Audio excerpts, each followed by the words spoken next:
kelihatan bapak-bapaknya gampang banget kayak naik turun tangga, tapi setelah dicoba ini susah nyari pijakan dan benar-benar licin. Aduh, kebayang mereka setiap hari kayak gini. Satu pohon itu udah sampai 200.000 Pak. Transport.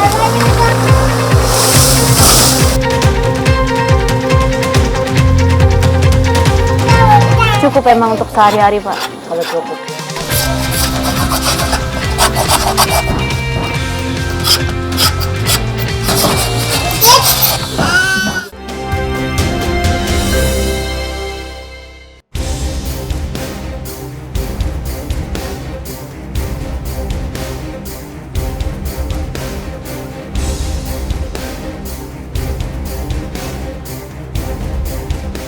Perjalanan kami mulai dengan menggunakan mobil dari kota Waingapu.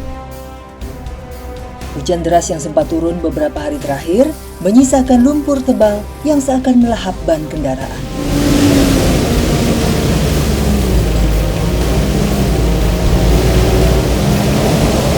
Di salah satu titik kami menemukan dua mobil pickup yang terjebak. Berkali-kali mencoba untuk melewati tanjakan ini, namun berkali-kali pula gagal.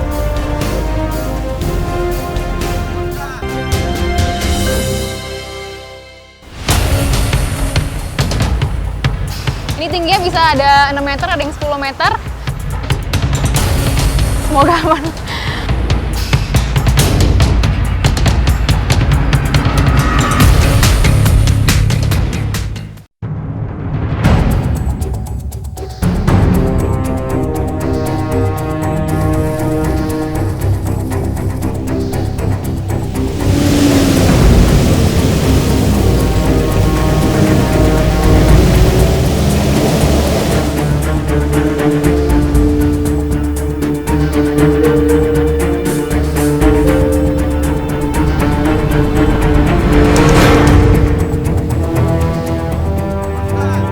Salah satu pickup bahkan sudah satu malam penuh terhenti di sini. Tanpa bantuan tali dan kendaraan lain, mereka tidak bisa berbuat apa-apa. Kami pun memutuskan untuk membantu kedua kendaraan yang terjebak. Erik, sopir kami, mulai mengikat tali di bagian depan pickup yang kemudian dikaitkan ke mobil double garden yang kami tumpangi. Mobil mulai ditarik melawan lumpur tebal yang mencekram ban.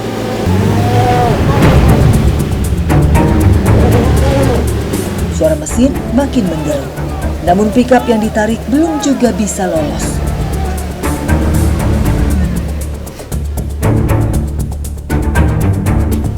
Barulah setelah upaya ketiga, mobil pickup bisa melewati tanjakan sampai ke atas.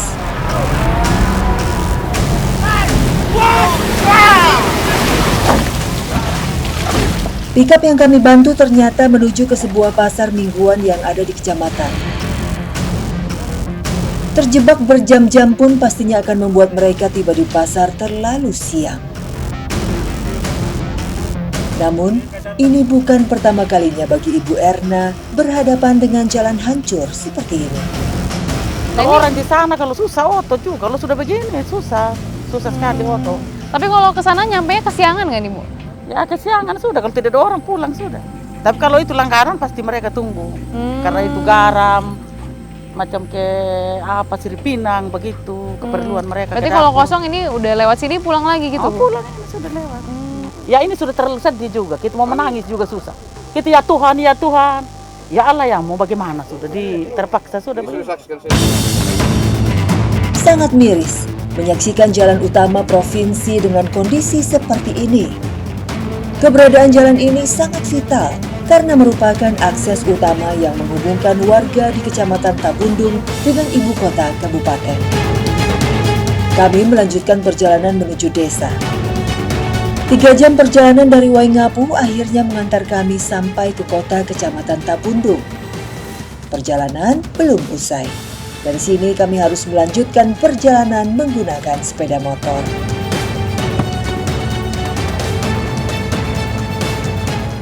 Jadi kita sudah tiba di Kecamatan Tabundung, cuma untuk menuju ke dusun yang kita tuju ini informasinya ada satu titik yang longsor sehingga tidak bisa dilalui kendaraan. Kita harus berpindah menggunakan sepeda motor.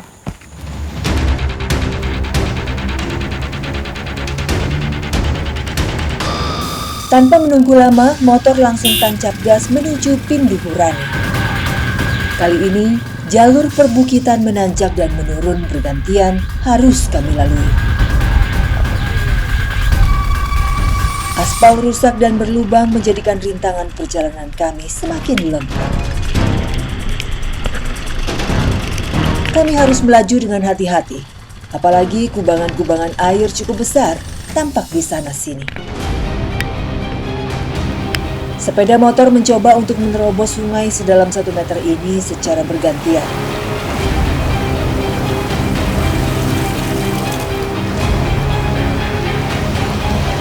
Salah satu porter sempat kesulitan untuk melaju. Motor yang dikendarainya tiba-tiba saja mogok.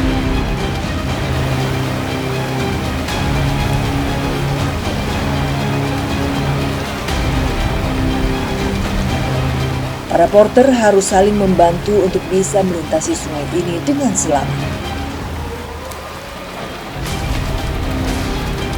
Saya pun memutuskan untuk turun dan melalui sungai dengan berjalan kaki.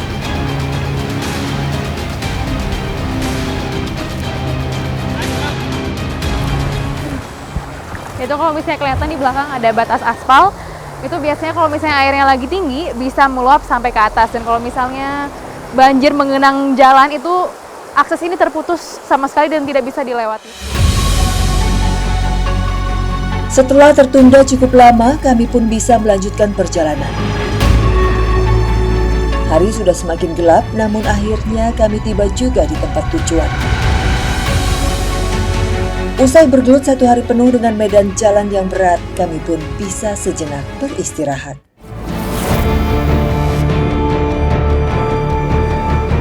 Kali ini saya mencoba mengikuti Pak Domingus dan Daniel yang hendak beraktivitas hari ini.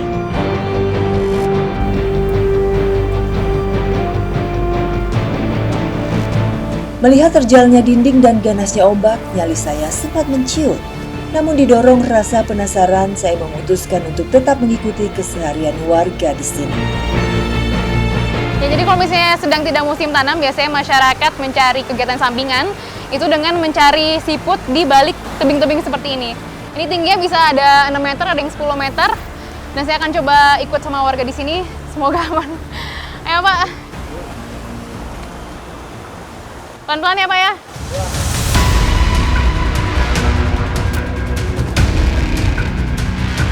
Masih berada di pasar, saya sudah kebingungan di mana harus memijakkan langkah pertama. Permukaan dinding begitu licin, tidak ada banyak ruang untuk bisa meletakkan telapak kaki.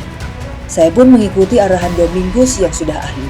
Perlahan, saya pun ikut memanjat ke bagian atas tebing. Permukaan dinding tebing begitu sempit dan tajam. Saya bisa merasakan adrenalin saya yang semakin meningkat. Tak hanya kesulitan mencari pijakan, saya juga tidak tahu di mana harus berpegangan. Namun dengan arahan Pak Domingus, saya memaksakan diri untuk terus merangkak naik sampai ke puncak. Kami pun berhasil melewati tebing pertama setinggi hampir 10 meter ini. Setibanya di atas, kami menyusuri pinggir tebing sampai ke bagian seberang. Permukaan tebing yang tajam dan dipenuhi bebatuan membuat kaki saya kesakitan. Hanya saja saya sempat heran, karena menurut mereka, memanjat tebing lebih baik dilakukan tanpa sepatu. Kami harus kembali menuruni tebing di bagian lainnya. Kali ini, tebing yang harus kami lalui lebih curam dan berbahaya dari tebing pertama. Perlahan saya berusaha mengikuti langkah kaki Domingus dan Daniel. Sementara di dasar, dinding tebing masih terus dihantam ombak yang begitu kencang. Terpeleset atau salah pijak, maka nyawa bisa melayang dalam sekejap. Warga setempat memang sudah terbiasa melewati tebing-tebing ini sejak kecil tanpa alat pengaman apapun. Namun bagi saya, melewati permukaan tebing menjadi tantangan yang sangat berat.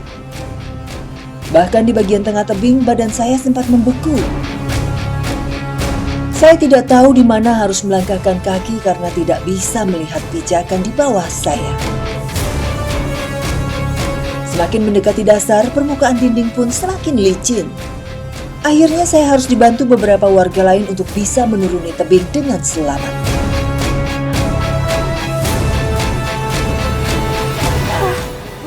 Sampai di bawah. Dari atas mungkin kelihatan bapak-bapaknya gampang banget kayak naik turun tangga, tapi setelah dicoba ini susah nyari pijakan dan benar-benar licin. Aduh, kebayang mereka setiap hari kayak gini. Ini masih kemana lagi nih, Pak? Dan perjalanan belum selesai ternyata. Oke, ayo kita lanjut.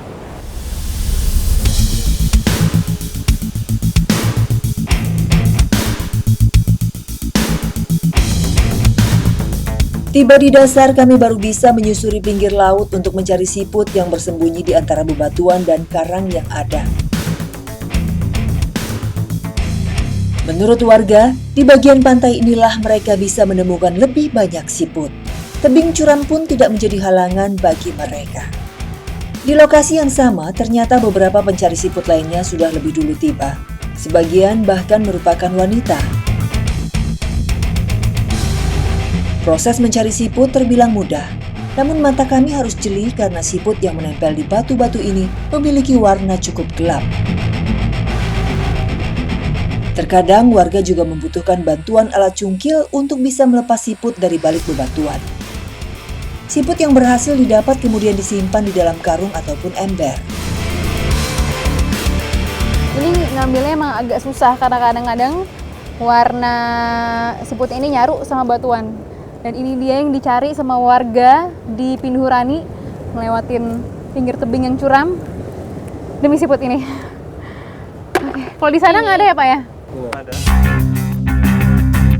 Warga Pinduhurani bisa menghabiskan waktu berjam-jam mencari siput. Biasanya hasil yang mereka bawa untuk konsumsi makan sehari-hari.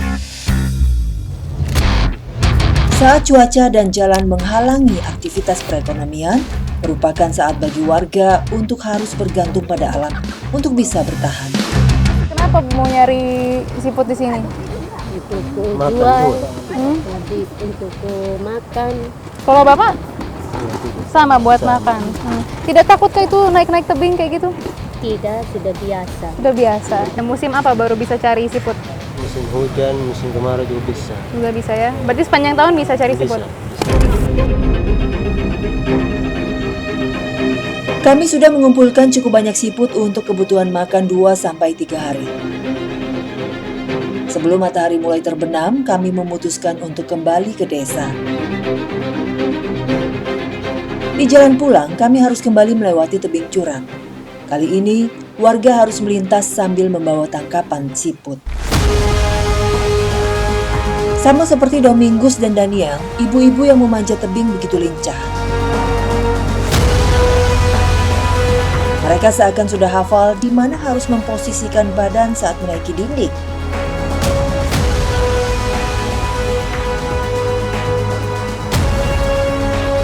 Bagi saya, yang baru pertama kali memanjat tebing sangatlah tidak mudah. Berkali-kali badan saya gemetar karena tidak tahu di mana harus memijakkan kaki. Beruntung Pak Domingus bisa membantu saya.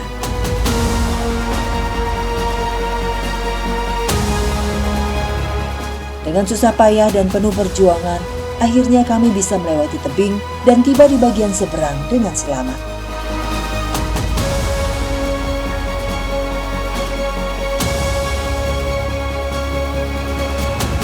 Gak ada kata lain selain salut sama masyarakat di sini. Demi satu karung siput, mereka harus mempertaruhkan nyawa di balik tebing-tebing ini. Aduh, luar biasa. Desa dengan lokasi jauh dari hiruk-pikuk perkotaan membuat warga di Pinduhurani juga hidup tertutup dari dunia luar. Salah satu indikasinya adalah tidak adanya jangkauan sinyal telekomunikasi di desa. Untuk bisa mendapatkan sinyal telepon, mereka harus berjalan sekitar 1 km menanjak perbukitan. Ya, jadi sama seperti kebanyakan daerah pelosok di Indonesia, di Kecamatan Tabundung, Dusun Pinduhuran ini pun masyarakat juga masih kesulitan sinyal telekomunikasi. Nah, mereka kalau misalnya ingin menelpon atau SMS ke keluarga yang ada di luar kota, mereka mencari titik di ketinggian. Ini salah satunya ada di puncak gunung di dekat dusun mereka. Kita akan lihat seperti apa perjalanannya untuk bisa mendapatkan sinyal telepon di sini.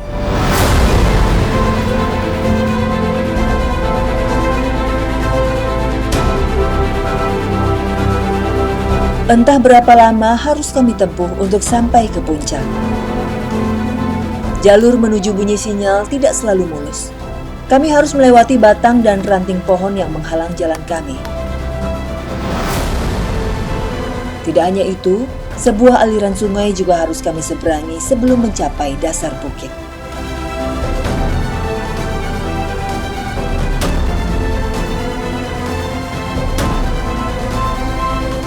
Jalan setapak dengan rerumputan yang lebat harus kami lalui. Kemiringan bukit yang curam pun membuat saya kesulitan untuk mengatur nafas. Namun kami harus terus melangkah agar bisa sampai di puncak bukit. Dan akhirnya kami sampai juga ke puncak bukit ini. Arlin langsung menghubungi beberapa keluarganya yang berada di luar kota.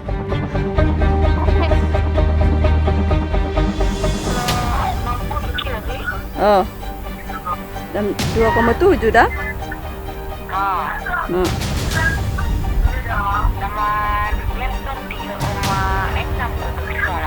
Ya, jangan kamu hawud.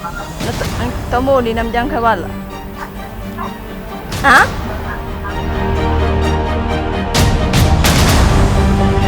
Desa Pinduhurani adalah potret pembangunan yang tidak merata di tanah air. Buruknya infrastruktur tak hanya menjadikan mereka menjadi masyarakat tertinggal, namun juga sulit untuk memperbaiki taras ekonomi mereka.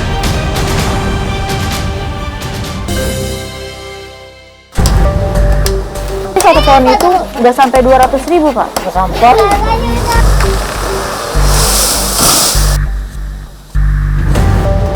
Kalau cukup ya, masih susah aja memikirkan namanya belanjanya pulang mencari tuh.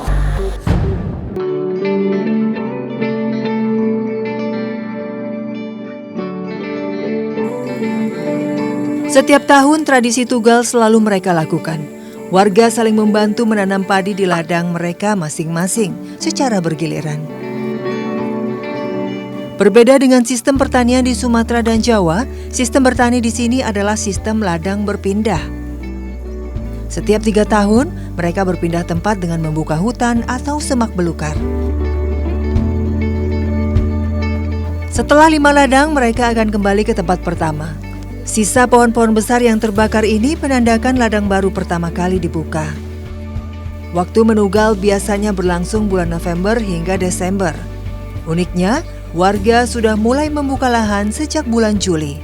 Itu artinya mereka mempersiapkan ladang selama 4 bulan. Masyarakat Juhu boleh memilih membuka lahan di mana saja selama masih dalam aturan adat. Besaran ladangnya pun tak ada masalah. Namun bisa dibayangkan, untuk memenuhi seluruh ladang ini saja butuh setidaknya 1 bulan menugal. Maklum saja, selain medannya sulit, jumlah warga juga tidak banyak untuk saling bantu menugal dan juga menugal di ladang sendiri. Warga percaya jika ladang ditanami lebih dari 3 tahun, padi yang dihasilkan tidak bagus karena tanahnya sudah tidak subur. Ini makanya buka lahan bukan sembarangan. Itu harus ada sebagai ritualnya. Artinya kita kan menyembah dengan yang kuasa juga kan. Mohon. Uniknya warga tidak pernah menjual padi yang mereka tanam. Bagi warga, lebih baik mengkonsumsi padinya sendiri daripada menjualnya keluar desa. Dan segala tanaman pisang dan lain-lain itu artinya kebutuhan sehari-hari aja. Kalau mau masa banyak nanam, kemana mengeluarkan nih kada bisa untuk menjual. Oh, karena jauh apa iya, gimana, karena Pak? jauh dengan kondisi jalannya kan ini. Namun sebenarnya masalah sulitnya akses keluar masuk desa juga turut berperan menjadikan padi tidak bisa dijadikan barang dagangan. Namun rasa hormat warga Dayak Meratus pada padi tak berkurang sedikit pun. Mereka bahkan menjadikan bertani sebagai pekerjaan utama.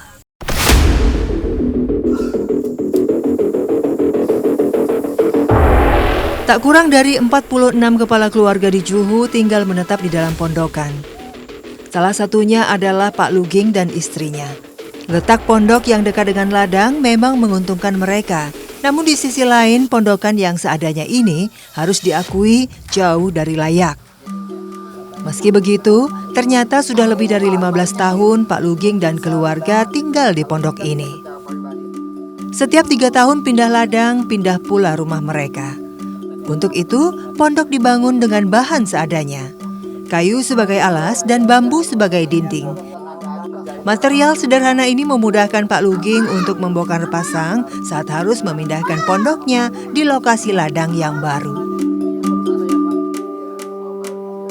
Di sini hanya ada satu ruangan seluas 3 kali 10 meter. Inilah tempat tidur, tempat bermain, dan ruang tamu mereka. Susahnya kan, susahnya dingin itu karena bola rumah ini kan masuk angin kan, kayaknya angin kuat kencang jadi pindah itu. Iya, membangun rumah permanen membutuhkan biaya yang tidak mudah. Bagi Luging dan warga lain, mempunyai rumah permanen seakan hanya mimpi.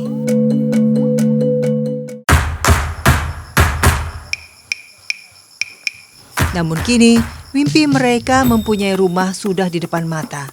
Pemerintah mulai memberikan bantuan kepada warga yang tidak mempunyai rumah permanen.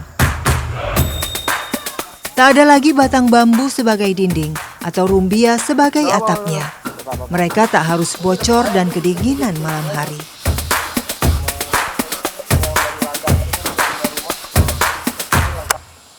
Satu lagi, warga juga kini hidup bertetangga. Walaupun resikonya, mereka harus berjalan lebih jauh ke ladang. Namun proyek ini belum sepenuhnya rampung. Baru beberapa rumah saja yang ditempati. Dan ada 2 bangunan lagi yang masih diselesaikan. Lagi-lagi jauh dan susahnya akses menuju Juhu menjadi alasannya. 4 bulan, Mbak. 4 bulan. Tapi karena kita di jalannya kan masalah jalannya, masalah tukangnya, kita kan jauh mengambil sampai dari Kendangan, dari Barabai, dari Batu Kambal untuk yang menajak rumah masyarakat Juhu. Rumah-rumah ini sebenarnya dibuat dari material sederhana. Bahan dasar kayu bisa didapatkan di hutan sekitar desa. Namun bahan lain seperti semen dan seng harus didatangkan dari luar. Biayanya pun berbeda dengan di kota. Sulitnya akses menuju desa Juhu bukan hanya menghambat pembangunan fisik rumah. Pemasangan pipa air juga ikut terhambat. Tak adanya komunikasi dengan kota kecamatan membuat pekerja hanya bisa menunggu kabar dari warga yang datang saat turun ke desa. Begitupun jika harus membeli bahan. Namun keterlambatan ini tidak membuat warga berpangku tangan. Mereka justru turut membantu meskipun hanya sekedar membawa pipa ke lokasi pembangunan. Pekerja merasa cukup terbantu. Semangat mereka begitu terasa. Bagaimana tidak, mereka harus menunggu hampir 5 bulan untuk mendapatkan pipa-pipa ini. Nantinya pipa ini akan mengalirkan air dari sungai dekat pemukiman. Saat ini, hanya ada 3 tukang yang bekerja memasang pipa. Tenaga mereka pun harus terbagi karena masih harus melanjutkan pembangunan rumah yang belum selesai. Baru bisa dipasang. Belum lagi cuaca yang seringkali tidak bersahabat, kerap kali membuat pekerjaan mereka terhenti.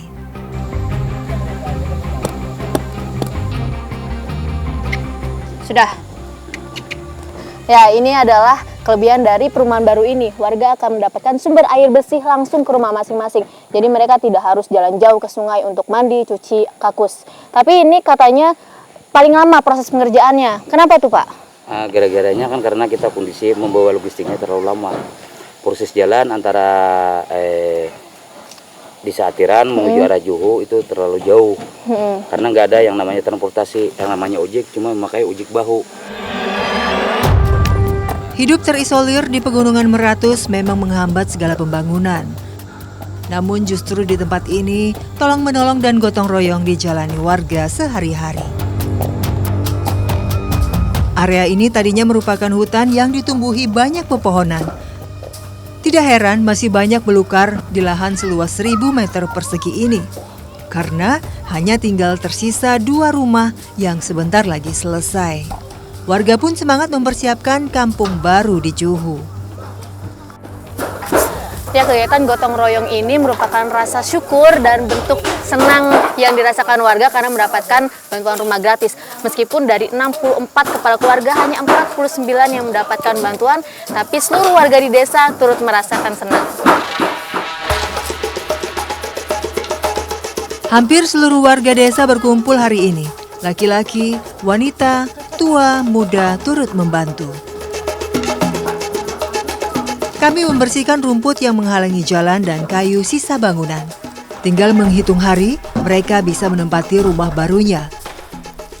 Pembangunan rumah sudah 80%. Kebersamaan makin terasa saat beristirahat sejenak. Kami ikut makan bersama warga. Rasa lelah seakan hilang dalam kebersamaan seperti ini.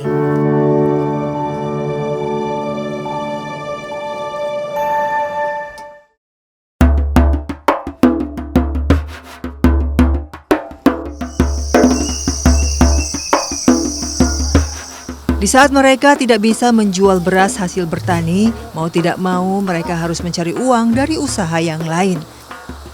Salah satunya dengan bertani kayu manis. Hari ini saya bersama Pak Pinsi akan memanen kayu manis.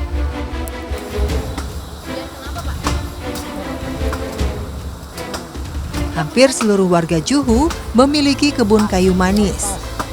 Menurut mereka, menanam kayu manis cukup mudah karena tidak perlu perawatan khusus. Tanaman ini juga tumbuh baik di ketinggian 500 hingga 1.500 meter di atas permukaan laut. Tidak heran pohon rempah-rempah ini bisa tumbuh baik di desa Juhu. Namun memanen kayu manis tidak bisa sembarangan. Warga hanya mengambil kayu manis yang sudah berumur 5 tahun. Setiap hari Pinsi menebang 1-2 pohon. Kayu manis ini nantinya akan dijual di pasar Batu Kambar yang buka setiap minggu. Bagi Pinsi, menebang pohon kayu manis berusia 5 tahun bukanlah hal sulit. Setelah kulit bagian bawah selesai diambil, kini tinggal menebang pohonnya. Inilah saat warga Juhu mengambil tabungan mereka.